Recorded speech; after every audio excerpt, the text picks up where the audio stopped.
할렐루야. 네. 정말 시간이 빨리빨리 흐르죠. 이제 벌써 3월 이제 또 말로 가고 있는 이런 시간인데 좀 들어왔어. 음량이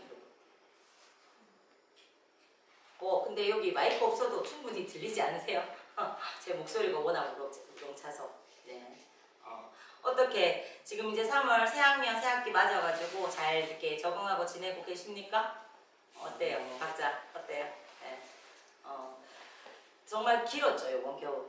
기나긴 겨울이 정말 끝나지 않을 것 같이 그렇게 길었는데 이렇게 또 봄이 왔습니다. 오늘 진짜 완전 봄 날씨잖아요. 벌써 벚꽃이 핀 곳도 있고 매화꽃 이런 거는 다 폈더라고요.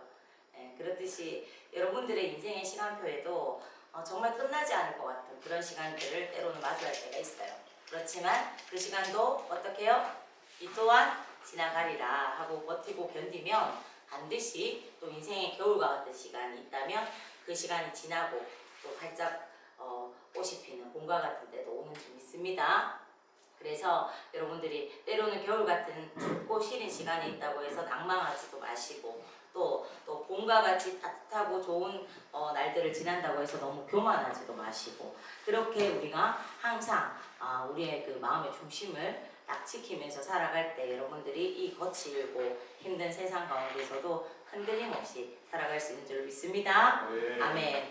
그래서 우리가 지난주부터 또 새로운 시리즈를 시작을 했습니다. 그래서 우리를 살리는 하나님의 명령이라 하는 제목으로 이렇게 새로운 시리즈 시작해서 오늘은 두 가지 명령에 대해서 함께 살펴봅니다. 오늘 제목이 뭐라고요? 근심하지 말라. 또 염려하지 말라. 오늘 본문 말씀 두 곳에서 우리는 너희는 마음에 근심하지 말라 하시는 그 명령, 그리고 또 아무것도 염려하지 말라 하는 이런 명령을 듣게 되죠. 성경에서 이런 명령을 하는 것은요, 왜 할까요? 우리가 늘 근심과 염려를 하고 있기 때문이지 않겠습니까? 안 하고 있는데 이런 명령을 할 이유가 있을까요? 네. 사실 우리 모든 사람들에게는 근심과 염려가 있습니다. 이 자리에 지금 예배하고 있는 여러분들도 그렇지 않습니까? 나름의 고민들이 있을 거예요. 학업에 대해서, 또 이성 교제에 대해서, 또 앞으로 미래에 대해서, 그죠? 때때로 우리는 이런 생각들 많이 하는 것 같아요.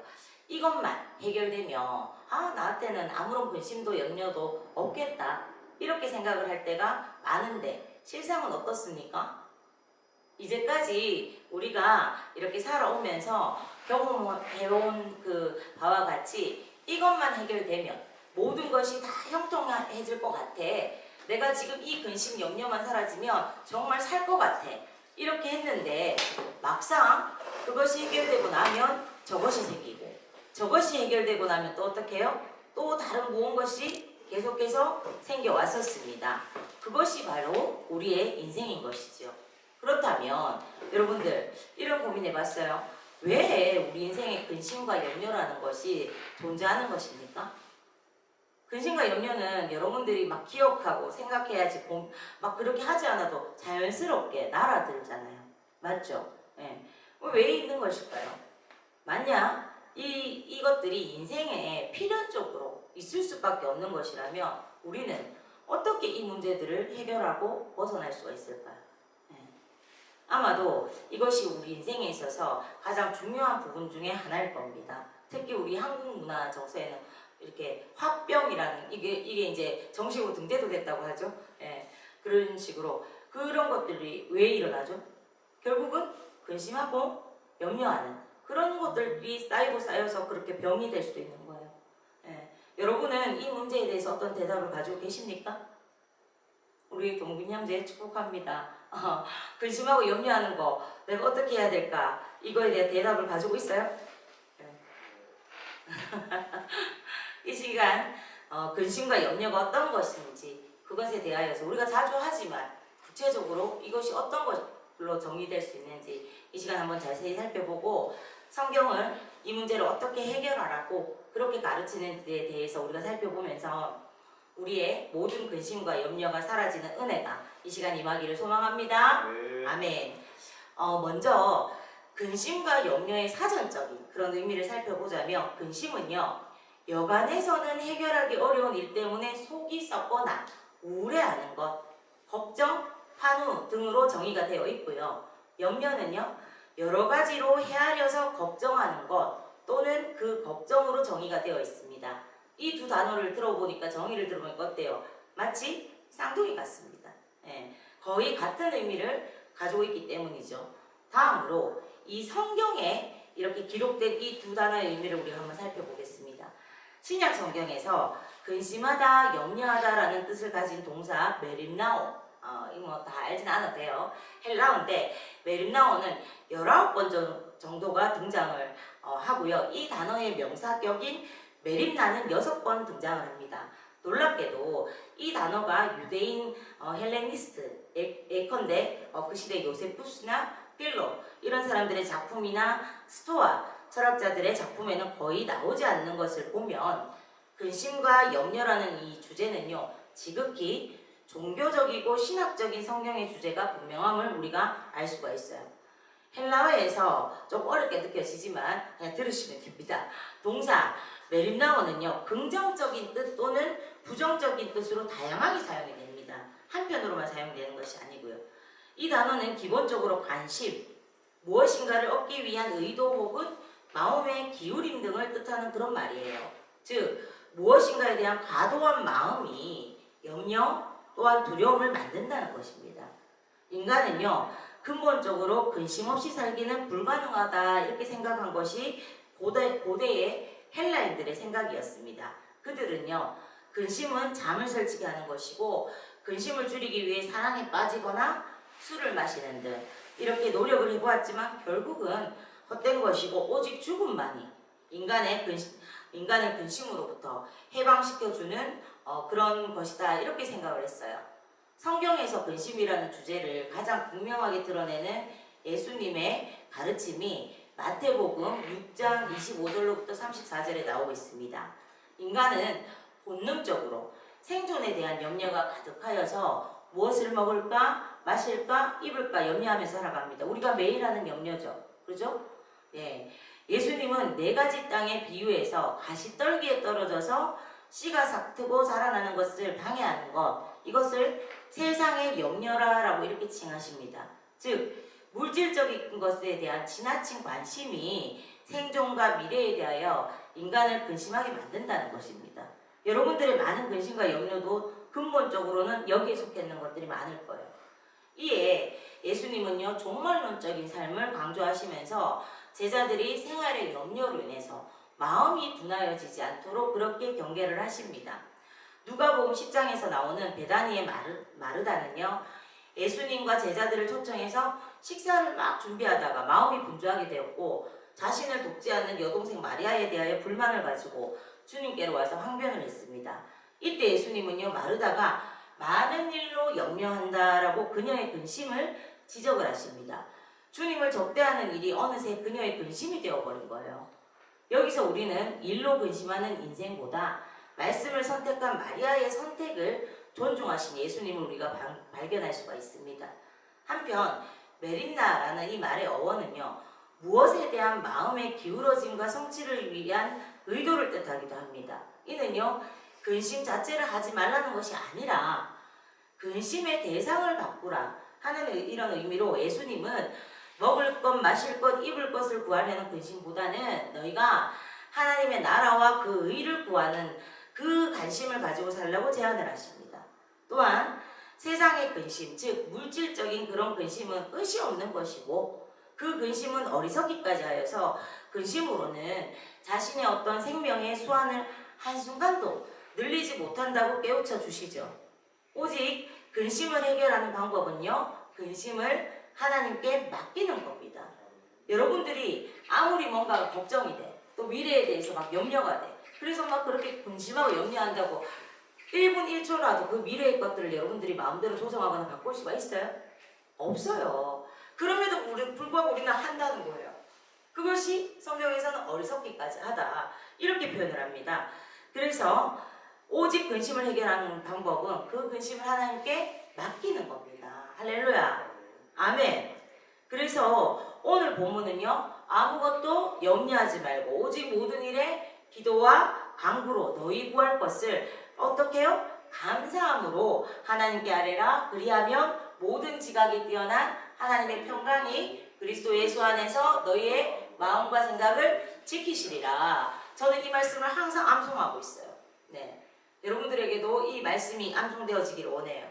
이렇게 공부하면서 베드로전서 5장 7절은요.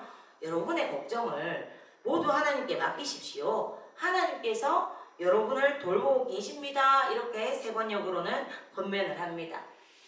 그러면 여기서 우리가 한번 보면 고대 헬라인들이 근심에서 자유로워지는 유일한 방법이 뭐라고 생각했다고요?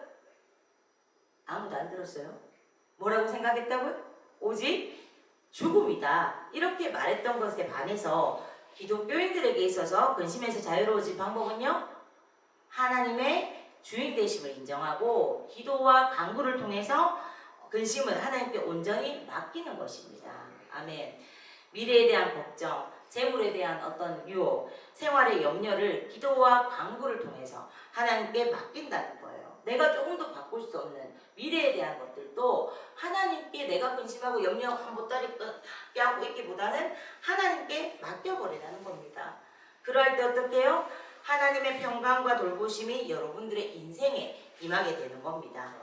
사도 바울 역시요, 고린도 교인들이 종말론적인 삶을 살면서 염려 없이 그렇게 살기를 권면했습니다.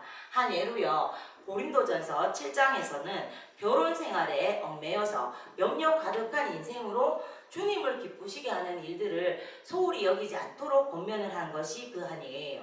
단 그는 염려와 걱정을 만들어내는 일에서 자유한 삶을 강조했지만 그것을 강요하지는 않았습니다.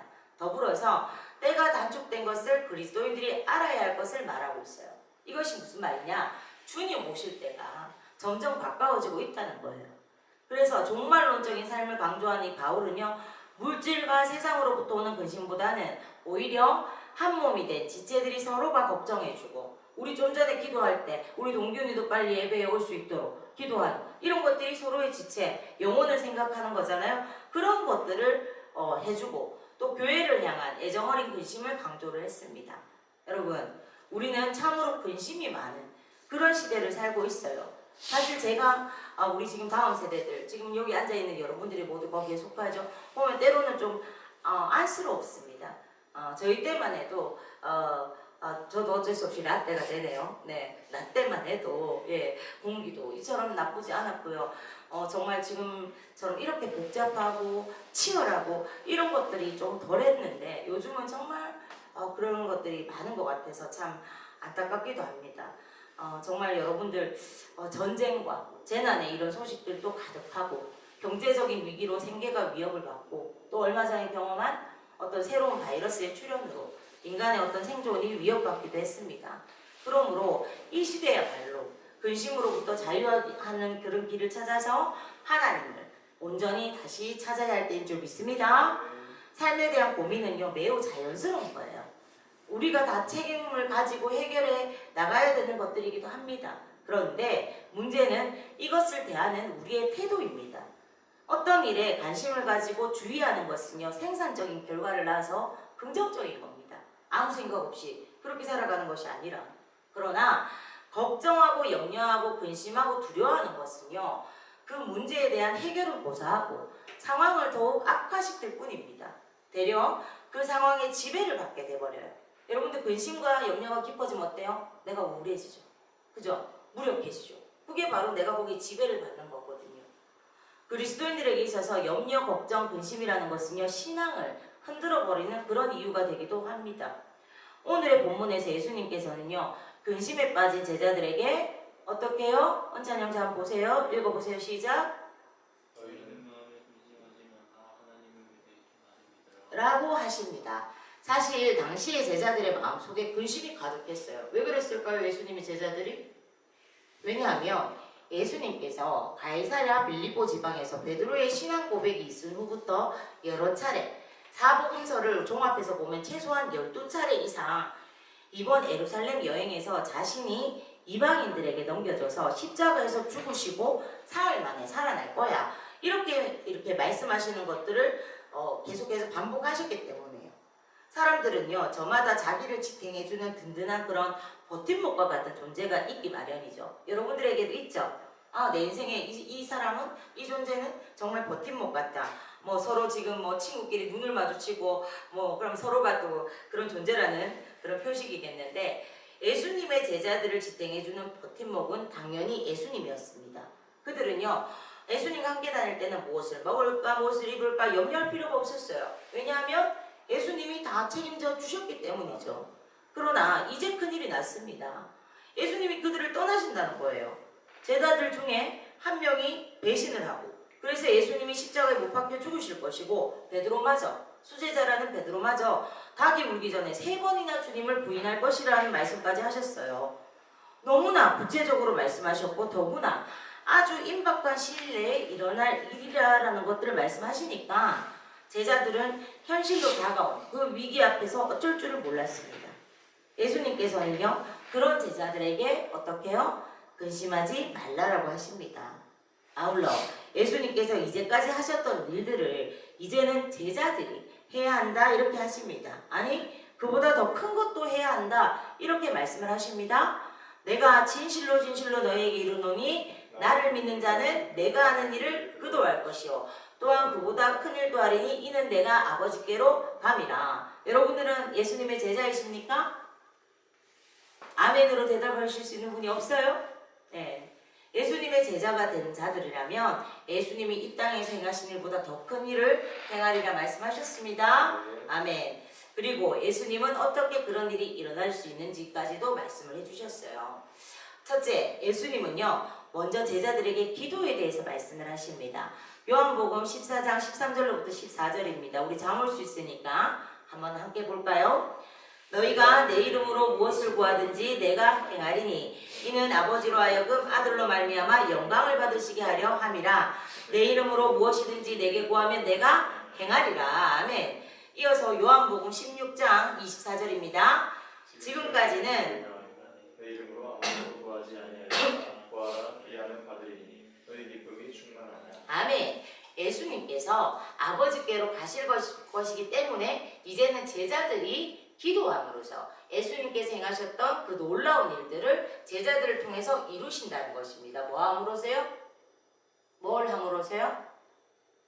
키워드를 빨리 찾으세요. 네. 기도함으로써. 여러분들이 예수님의 제자로 살아가면서 예수님께 그 힘과 능력과 지혜를 공급받고 싶으면 염려 근심하는 대신 뭐 하라고요? 기도하라는 것입니다. 아멘. 둘째, 예수님은요, 제자들에게 포도나무 비유도 말씀을 해주십니다. 이 비유는요, 예수님께서 행하신 일들을 제자들이 하려면 제자들이 뭔가 힘써 하는 것이 아니라 열매를 또 스스로 맺는 것이 아니라 주님께 붙어 있는 것임을 역설하신 것입니다. 나는 포도나무요 너희는 가지니 나를 떠나서는 너희가 아무것도 할 수 없음이라. 아멘. 이 말씀인즉 나는 스스로 존재한다. 그러나 너희는 결코 스스로 존재하지 못한다. 그러니까 나에게 꼭 붙어 있으라 하는 바로 이런 말씀입니다. 그렇습니다. 우리 영혼은요, 예수 그리스도를 통하여서 하나님의 사랑과 지혜와 지식과 모든 능력을 공급을 받습니다.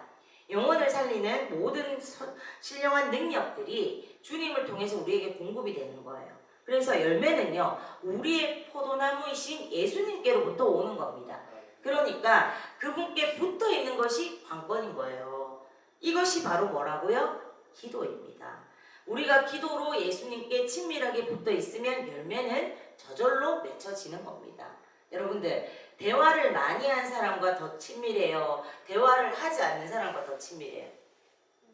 네, 많이 하는 사람과 친밀하잖아요. 그러니까 기도는 예수님과 더 나를 친밀하게, 내가 예수님과 더 붙어있게 해주는 그런 접착제의 역할을 하는 것이라 생각을 하시면 됩니다. 그렇게 우리가 기도로 예수님께 딱 붙어있으면 어떻게 해요? 우리 삶에 내가 염려하고 근심하는 많은 것들이 예수님을 통해서 염려와 근심이 아닌 좋은 열매들로 맺히고 바뀌게 된다는 것입니다. 아멘. 셋째, 기도로 예수님께 붙어있는 사람들에게는요, 성령을 부어주신다고 약속을 하십니다. 요한복음 16장에 들어가면서 예수님은요, 기도로 예수님께 붙어있는 사람들에게 성령을 부어주신다라고 말씀했습니다. 결국 이 성령의 능력이 제자들로 하여금 예수님과 같은 열매를 맺게 해주는 것입니다. 요한복음 14장 26절 함께 봅니다. 보혜사 곧 아버지께서 내 이름으로 보내실 성령 그가 너희에게 모든 것을 가르치시고 내가 너희에게 말한 모든 것을 생각나게 하리라. 아멘 아멘. 이어서 마가복음 13장 11절입니다. 사람들이 너희들을 끌어다가 넘겨줄 때에 무슨 말을 할까 미리 염려하지 말고 무엇이든지 그때에 너희에게 주시는 그 말을 하라. 말하는 이는 너희가 아니요 성령이시니라. 아멘. 예수님께서는요 성령이 그들이 관원 앞에서 끌려가는 일이 있더라도 무슨 말을 해야 할지 그들의 입속에 말씀을 할 말을 넣어주실 거고 진리를 생각나게 하실 것이라고 말씀을 합니다. 예를 들면 여러분들이 곤란한 일들을 당했을 때 여러분들이 예수님께 도와주세요 기도하면 내가 생각하지 못했던 그런 지혜가 임하고 하나님께서 성령을 통해서 어떤 말을 어떻게 해야 될지 여러분들에게 구변을 가질 수 있는 은혜를 주신다는 겁니다. 아멘. 또한 바로 이 성령의 능력이 제자들로 하여금 사명을 감당케 할 것을 약속하십니다. 그렇습니다. 성령님은 육신으로 오셨던 예수님께서 부활 승천하신 후에 예수님 대신 우리 곁으로 보내주신 하나님이십니다. 아멘. 실제로 성령이 오시기 전에는요 예수님이 떠나가실 것들에 대해서 너무나 큰 실망과 좌절감을 느꼈던 제자들이 약속하신 그 성령이 우리 사도행전에서 보듯이 마가다락방에서 기도하는 중에 임하였을 때는 상상할 수 없을 정도로 강하고 능력 있는 사람들이 되었습니다. 우리는요 예수님의 이 약속이 성취된 것을 방금 언급했듯 사도행전을 읽으면서 눈으로 확인하게 됩니다. 아멘. 오늘의 또 다른 본문에서는요 뭐 하지 말라? 좀 전에는 너희는 마음에 근심하지 말라 이렇게 했다면 또 다른 본문 빌립보서 본문에서는 뭐라고요? 아무것도 염려하지 말라고 명령을 합니다. 앞서 언급했듯이 염려라는 말에는요 긍정적인 의미도 있고 부정적인 의미도 있습니다. 따라서 우리가 상황에 따라서 적절히 판단을 해야 돼요. 오늘 본문 말씀에 염려하지 말라는 명령의 그 염려는요 주의, 관심 이런 것 등의 긍정적인 의미의 염려가 아닙니다. 오히려 걱정하고 두려워하는 것, 어떤 상황에 지배를 받는 것을 말을 합니다. 우리 그리스도인들에게 있어서 관심을 가지고 주의 깊게 해결해야 할 그런 일들은 있어요. 그죠? 넌크리스찬들에게도 있어요. 그죠? 인생을 조금이라도 규모 있게 살려고 하면 당연히 주의를 기울이고 관심을 갖는 것들이 있기 마련입니다. 하지만 염려하고 두려워하는 것은 해야 할 것은 우리 크리스찬들에게는 아무것도 없어요. 왜 그럴까요? 우리가 항상 우리 가까이에서 일하고 계시는 하나님이 어떤 분이신지를 알게 될 때 우리는 염려할 필요가 전혀 없는 것입니다. 베드로전서 5장 7절 함께 봅니다. 너희 염려를 다 주께 맡기라. 이는 그가 너희를 돌보심이라. 아멘 아멘. 우리의 염려들을 주님께 모두 맡기라는 거예요. 얼마나 편하고 좋습니까? 여러분들 부모님을 신뢰할수록 부모님께 여러분들이 힘들고 어려운 일 있으면 여러분들이 그냥 껴안고 이렇게 해결되지 않는 게 있으면 어떻게 해요? 부모님께 막 이렇게 전가시키잖아요. 맡겨버리잖아요. 아, 나 모르겠어. 아빠가 좀 해결해줘. 엄마가 좀 해결해줘. 이렇게 하잖아요. 그죠? 그렇게 하라는 겁니다. 왜? 하나님 우리의 좋은 아버지시니까. 예수님께서는요 우리가 염려하는 원인과 이유를 정확하게 간파하시고 염려하지 말 것을 이렇게 말씀을 하셨습니다. 함께 볼까요? 그러므로 내가 너희에게 이루노니 목숨을 위하여 무엇을 먹을까 무엇을 마실까 몸을 위하여 무엇을 입을까 염려하지 말라. 목숨이 음식보다 중하지 아니하며 몸이 의복보다 중하지 아니하냐. 그러므로 염려하여 이르기를 무엇을 먹을까 무엇을 마실까 무엇을 입을까 하지 말라. 그러므로 내일을 위하여서 염려하지 말라. 내일 일은 내일이 염려할 것이요 한 날의 괴로움은 그날로 족하니라. 아멘 아멘. 그럼에도 불구하고 우리는요 늘 염려라는 늪에 빠져서 허우적거릴 때가 많습니다. 그렇습니까? 아니면 그렇습니까? 돌아서면 염려하잖아. 그렇죠? 그렇다면 염려는 왜 생기고 어디서부터 비롯이 되고 무엇이 문제고 어떻게 벗어날 수 있을까요? 첫째로 염려는 아주 비생산적입니다. 여러분들 순간순간 근심하고 염려할 수 있어요. 그럴 때 이 말씀을 기억하십시오. 이 염려 아주 비생산적이야. 왜? 내가 염려한다고 해서 아무 소용이 없다는 거예요.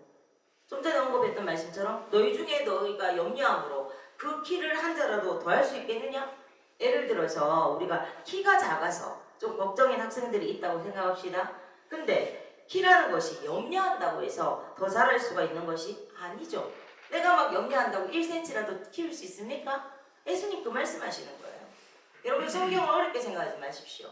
구체적으로 우리에게 정확하게 적용할 수 있는 이렇게 예수님은 풀어서 말씀을 해주셨다고요. 네.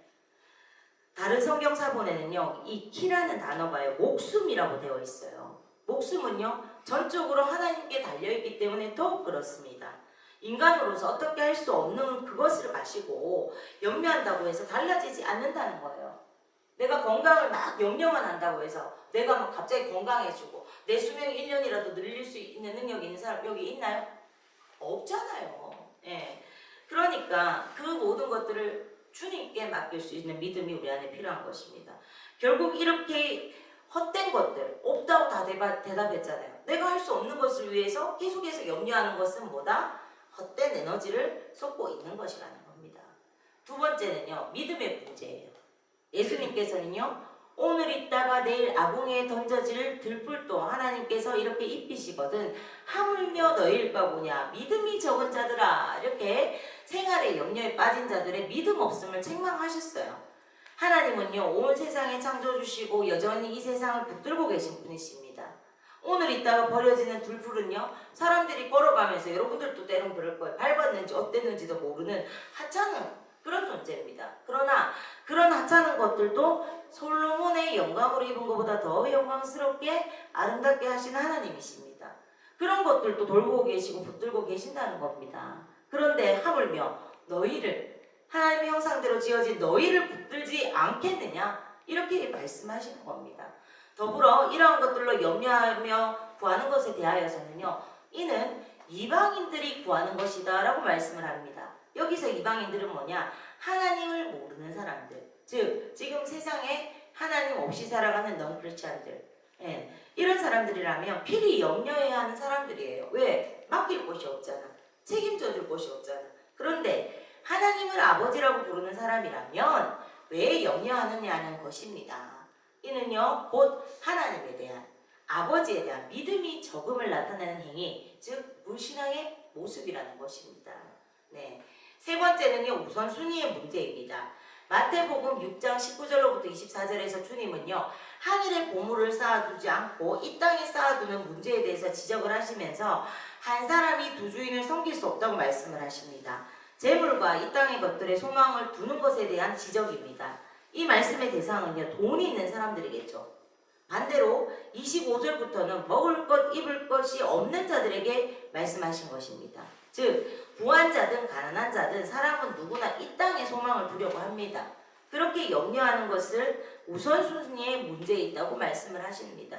그런즉 너희는 먼저 그의 나라와 그의 의를 구하라. 그리하면 어떻게 해요? 이 모든 것을 너희에게 더하시리라. 아멘. 하나님의 나라, 하나님의 의를 구한다면 모든 것들을 너희에게 주시는데 왜 이 땅의 것, 보이는 것에 매달려 있냐고 말씀을 하십니다. 이처럼 염려는요, 그것이 상황을 변화시키지 못한다는 기생산선의 문제, 그리고 믿음의 문제, 우선순위의 문제가 있습니다. 그러므로 너희는 염려하지 말라는 것입니다. 이것이 성경의 가르침이자 예수님의 명령입니다. 그렇다면 염려하는 대신 우리는 무엇을 해야 할까요? 여기서 뭐 상품권 이러면 막 대답이 빨리 나올 건데, 그죠? 염려하는 대신 무엇을 해야 됩니까? 네, 오늘의 본문 빌립보서 4장 6절 우리 함께 볼까요? 다시 한번. 아무것도 염려하지 말고 다만 모든 일에 기도와 간구로 너희 구할 것을 감사함으로 하나님께 아뢰라. 아멘. 아멘. 여기서 다만은요, 대신에 라는 말입니다. 염려하는 것은요, 그리스도인에게 마땅지 않은 거예요. 그러나 그것을 하지 않으면 그만이 아니에요. 그거 대신에 염려 안 하는 것으로 끝이 아니라는 겁니다. 그 대신에 무엇을 대처해야 돼요? 염려를 우리 가운데서 뺐다면 이제 다른 것으로 채워야 합니다. 우리가 염려 대신 행해야 할 것은 바로 기도. 땡! 기도입니다. 네, 성경은 모든 일을 하나님께 아뢰라고 했습니다. 기도의 범위는요, 모든 상황, 모든 일을 말해요. 여러분들이 하나님께 어떤 건 기도할 수 있고 어떤 건 내가 기도할 수 없어, 이런 생각을 선입견을 버리십시오. 예를 들어 담배를 피게 된 친구가 있다고 생각합시다. 하나님께 내가 어떻게 담배 끊게 해달라고 기도를 하지? 이런 생각하는 사람들이 있어요. 할 수 있습니다. 예를 들어 음란물에 빠져있는 친구들이 있다고 하십시오. 내 의지대로 안 돼. 정말 안 하고 싶은데 이미 중독 단계가 돼서 안 돼. 그럴 때 하나님께 어떻게 그런 기도를 하지? 하십시오. 할 수 있어요. 하나님께는 어떤 기도도 할 수 있습니다. 여러분 혼자 힘들어하고 염려하는 모든 것들을 하나님께 아뢰십시오. 예, 뭐 뜨끔한 친구들이 있어요. 뭐 갑자기 웃음꽃들이 여기저기서 머쓱한 웃음들이. 예, 모든 것은 기도할 상황, 기도 제목이 되는 줄로 믿습니다. 그것이 좋은 것이든 슬픈 것이든 힘든 것이든 무엇이든지 아뢰라고 성경은 말씀합니다. 아뢰는 이 방법은요, 기도와 간구예요. 기도는 일반적인 의미의 기도고요. 간구는 말 그대로 간절히 구하는 기도입니다. 여러분들이 잘 아는 엘리야가 바알 선지자와 겨루는 장면을 한번 생각해 보면, 바알 선지자들은요, 자신이 믿는 그 신을 부르기 위해서 춤을 추고 막 뛰어놀면서 자신의 몸을 상하게까지 하는 그런 모습을 우리가 볼 수 있어요. 그렇게 하면 신이 들을 것이라 생각한 겁니다. 그런데 꿈쩍도 안 해요. 그러나 엘리야는 어떻게 했습니까? 다리 사이에 무릎을 넣고 기도했어요. 우리가 필요를 하나님께 아뢰기 위해 우리 몸을 상하게 할 필요가 전혀 없어요. 순례의 길을 갈 필요도 없어요. 보행을 할 필요도 없습니다. 정한 수를 넣어놓고 비나이다 비나이다 이렇게 해야 하는 것도 아니에요. 그렇다고 기도가 뭐 신접한 상태에 들어가서 뭐 어떤 체면 상태처럼 그래야 되는 거 아닙니다. 그 어떤 종교적인 의식, 노력이 필요하지 않아요. 성경은요, 다만 구할 것을 어떻게 해요? 감사함으로 하나님께 아뢰라고 말씀을 합니다.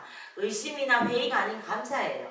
이것은요, 응답해 주실 것에 대한 감사도 되지만 보다 포괄적인 그런 의미로 생각할 필요가 있어요. 이미 해주신 것과 앞으로 해주실 것에 대한 하나님의 약속들을 기억하면서 기도하는 겁니다. 아멘. 걱정스럽고 두려운 상황이지만 하나님이 이 상황을 허락하셨다면 돌파할 수 있는 방법도 분명히 예비해 두셨을 거야. 이런 신뢰의 태도로 구하라는 겁니다. 아멘. 사람이 감당할 시험 밖에는 너희에게 당한 것이 없나니 오직 하나님은 믿고사 너희가 감당치 못할 시험 당함을 허락지 아니하시고 시험 당할 즈음에 또한 피할 길을 내사 너희로 능히 감당하게 하시느니라. 아멘 아멘. 내가 지금 처한 상황이 감당하기 힘들다고 할지라도 하나님께서 감당할 수 있다고 판단하셔서 주신 것이다. 이렇게 믿으라는 겁니다. 또한 우리가 알거니와 롱팔, 리팔, 제가 너무 사랑하고 여러분들도 붙잡기를 원하는 말씀. 우리가 알거니와 하나님을 사랑하는 자 또한 그의 뜻대로 부르심을 입은 자들에게는 모든 것들이 합력하여 선을 이루느니라. 아멘 아멘. 우선 내가 볼 때 이것은 악이야. 이건 나한테 너무 안 좋은 일이야. 그렇게 느껴지고 자신에게는 도움이 되지 않는 것 같아. 이렇게 생각되는 일들이라도 하나님께서는 그 모든 것들을 합력해서 선을 이루시는 분이신 줄 믿으십시다. 아멘. 이것을 여러분들이 알고 믿는다면 어떤 어려움 중에서도 하나님께 감사할 수 있지 않겠습니까?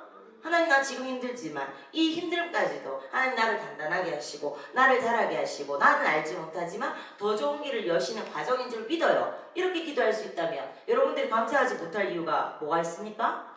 그러므로 우리는 무엇을 알아야 할까요? 염려할 것이었는데 이제는 구할 것이 되는 거예요. 염려 제목에서 기도 제목이 되는 겁니다. 아멘. 그리고 그 아래는 대상은 하나님이십니다. 이 대상의 차이는 엄청나요. 하나님을 모르는 사람도 기도와 간구를 이방신에게 구할 수가 있습니다.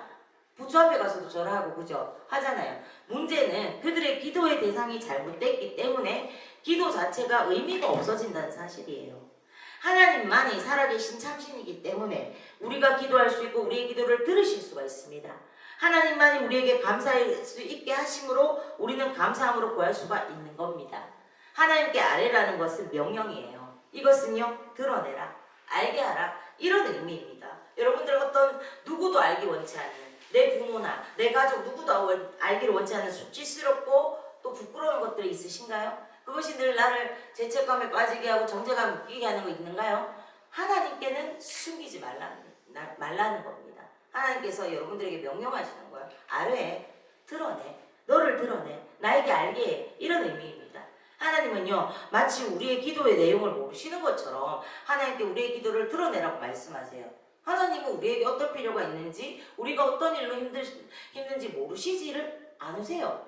그런데도 하나님께서는 자신이 그것을 알도록 그것을 아뢰라고 말씀을 하세요. 이것은요, 하나님에 대한 신뢰의 문제입니다.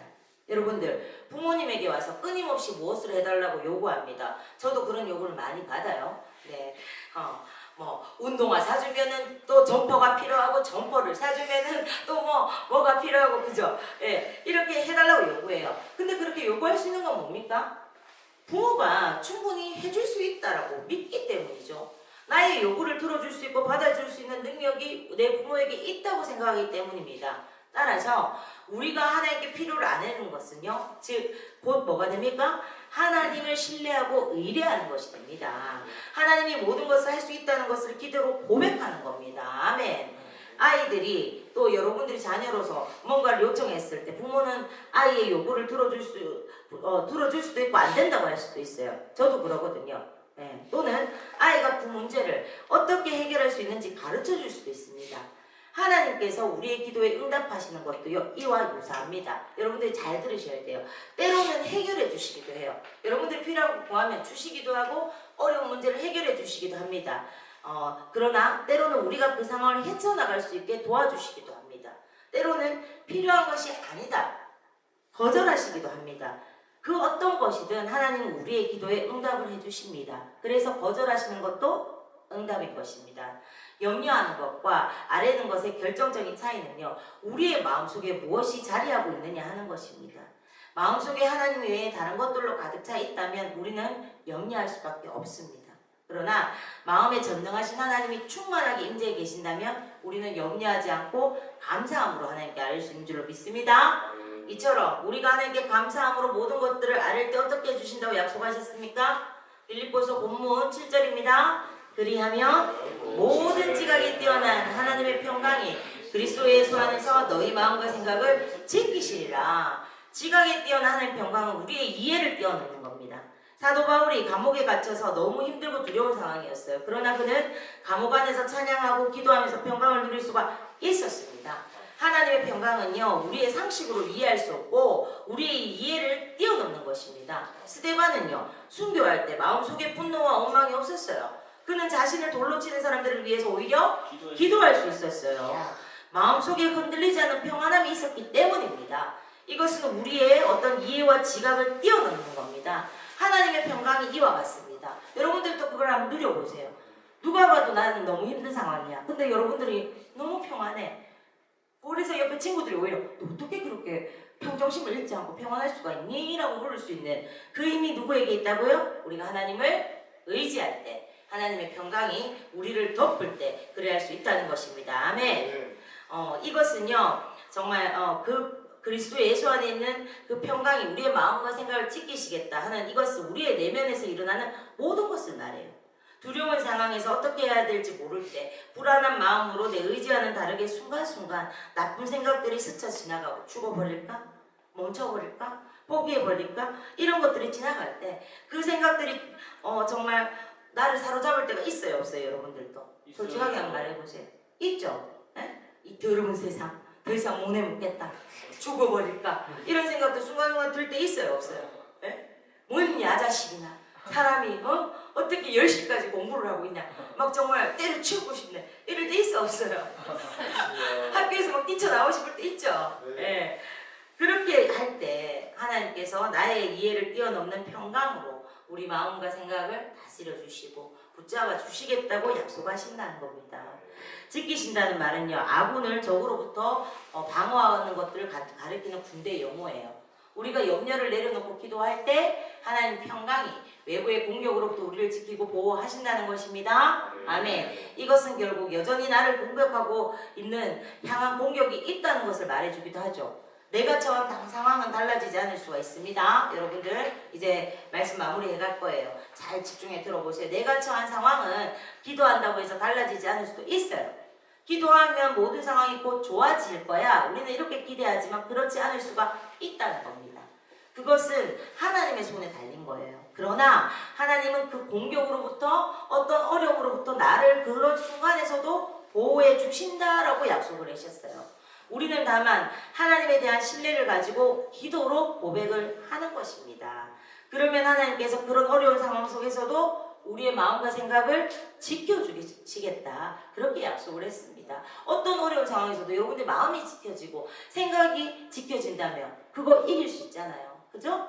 그러나 하나님께서 우리의 마음속에 일어나는 전쟁을 정말 어쩌면 여러분들이 가진 어떤 상황들이 기도해도 더 악화될 수도 있고 내 생각과 다르게 흘러갈 수도 있다는 거예요. 그러나 하나님께서는요, 그런 상황에서도 우리 마음속에 일어나는 전쟁에서 반드시 승리하도록 지켜주신다는 겁니다. 아멘. 이것이 하나님께서 믿는 자들에게 주신 약속의 말씀입니다. 아멘.